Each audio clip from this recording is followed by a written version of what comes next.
Selamat berjumpa kembali dalam layanan audio Sahabat Seperjalanan. Hari ini adalah hari Sabtu 13 September 2025.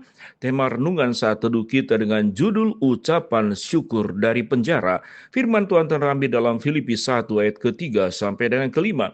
Aku mengucap syukur kepada Allahku setiap kali aku mengingat kamu dan setiap kali aku berdoa untuk kamu. Semua aku selalu berdoa dengan sukacita.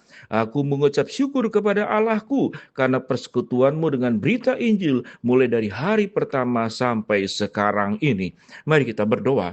Bapa yang di dalam surga, biarlah kami belajar mengucap syukur dengan benar, sekalipun kami sedang berada di dalam penderitaan dan sedang menghadapi masalah kehidupan. Dalam nama Tuhan Yesus kami berdoa, amin. Shalom sahabat seperjalanan yang dikasihi Tuhan, penduduk Indonesia terkenal sebagai orang yang bisa menerima keadaan.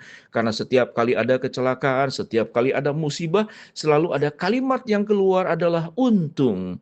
Kalau tatkala rumahnya terbakar bagian depannya dikatakan untung rumah saya terbakar cuman bagian depan. Tatkala dia kecelakaan jatuh dari motor atau dari kendaraan untung cuman lecet-lecet. Tatkala kemudian dia mengalami perampasan pembegalan lalu dikatakan motornya diambil untung hanya motornya saja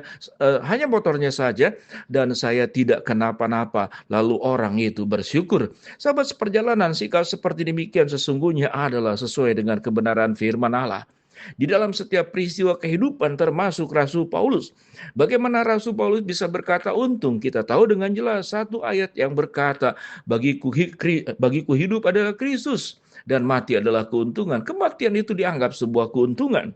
Dan kita melihat bagaimana Rasul Paulus dikatakan bersyukur dari penjara. Kita tahu dengan jelas Filipi adalah surat penggembalaan yang ditulis oleh Rasul Paulus tatkala dia dipenjara di kota Roma sebagai tahanan dari Kaisar Nero.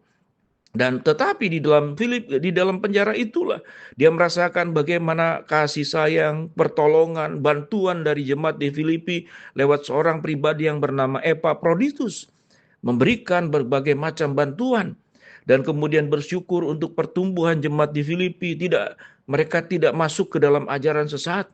Mereka juga kuat di dalam penderitaan yang dialami karena kita tahu dengan jelas pada zaman Rasul Paulus anak-anak Tuhan itu dikejar-kejar.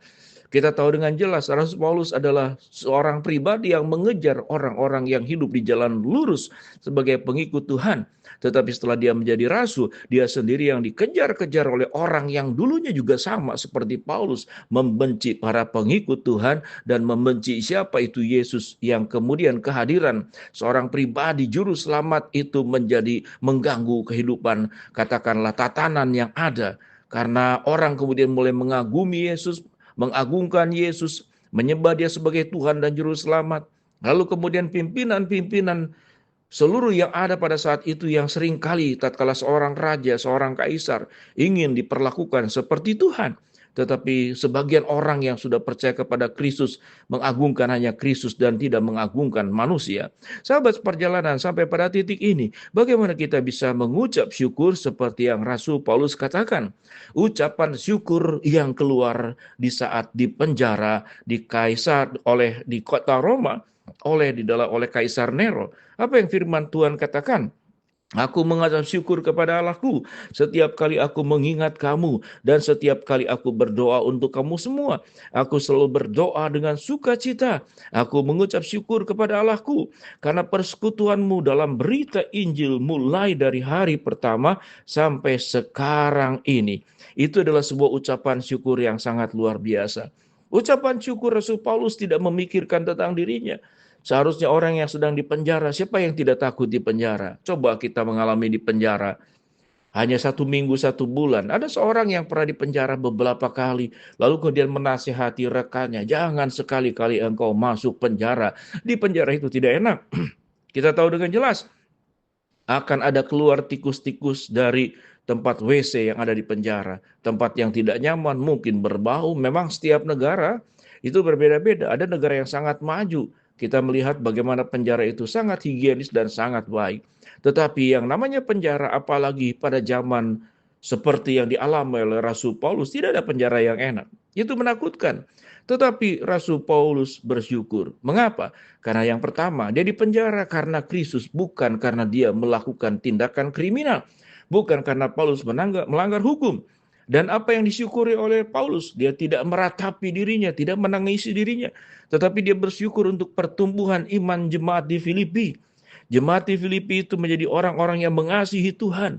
Setelah mendapatkan pengajaran dari Rasul Paulus, bagaimana jemaat Filipi itu menjadi berpusatkan hidupnya kepada Kristus, mencontoh teladan Kristus, dan mendapatkan kekuatan dari Kristus. Itu yang diajarkan oleh Paulus dan menjadi inti daripada surat kitab Filipi secara menyeluruh. Sahabat seperjalanan, apakah kita bisa bersyukur dalam keadaan yang sedang tidak baik-baik saja?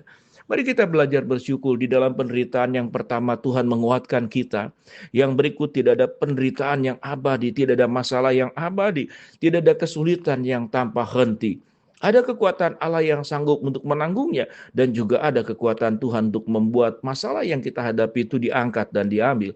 Tapi kalau Tuhan mengizinkan kesulitan, problem yang ada, Tuhan akan memberi kekuatan untuk kita menghadapinya.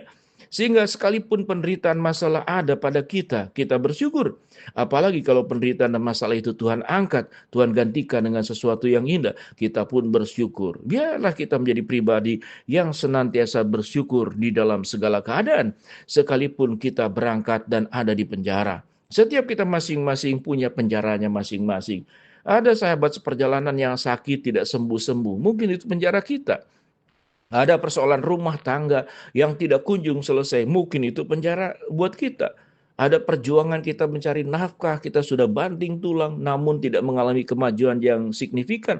Mungkin itu adalah penjara buat kita. Ada orang yang sudah kita melakukan tindakan yang baik, mencintai dan mengasihinya, tapi dia mengecewakan kita. Kita tergoda untuk sakit hati, dan kemudian kita tergoda untuk hidup dalam kepahitan. Itu jangan-jangan penjara yang mengikat kita, sehingga kita tidak bisa bersuka cita. Kita tidak bisa bersyukur di dalam segala keadaan. Dengan demikian sahabat seperjalanan, apa penjara dalam kehidupanmu? Kalau Rasul Paulus sudah mengalami penjara, bukan karena kesalahannya sendiri. Bukankah ini sebuah kehidupan yang tidak adil? Tapi Paulus tahu, jadi penjara justru karena dia berbuat kebenaran, memberitakan Injil Tuhan, berani berbicara dengan lantang, dengan berani. Karena itu perintah Tuhan di masa-masa awal. Bagaimana Rasul Paulus mengabarkan perjalanan misi penginjilan selama 3 kali ke seluruh tempat sampai ke Roma. Dengan demikian sahabat seperjalanan, mari kita lihat kesusahan kita, problem hidup kita, masalah hidup kita tidak sebanding dengan yang dialami oleh Paulus, apalagi dibandingkan yang dengan dialami oleh Kristus. Mari kita belajar seperti jemaat di Filipi. Kita tetap kuat berpusatkan kepada Kristus hidup kita. Kita tetap kuat untuk mencontoh apa yang dialami oleh Yesus. Kita tetap kuat karena kekuatan Tuhan yang senantiasa dilimpahkan kita, sehingga kita tetap bisa bersyukur di dalam segala keadaan.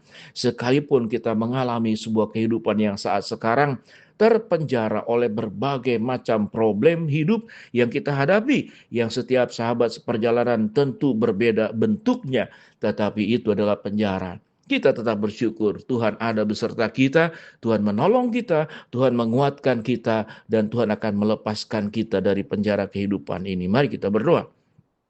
Bapa dalam surga, terima kasih buat kebenaran firman Allah yang kami pelajari. Hamba-Mu berdoa buat sahabat perjalanan yang sedang sakit, Tuhan jamah sembuhkan. Yang sedang menghadapi masalah, Tuhan bukakan jalan. Yang sedang berdoa mengharapkan sesuatu, Tuhan kabulkan dengan cara dan waktu Tuhan yang terbaik. Dalam nama Tuhan Yesus kami berdoa. Amin.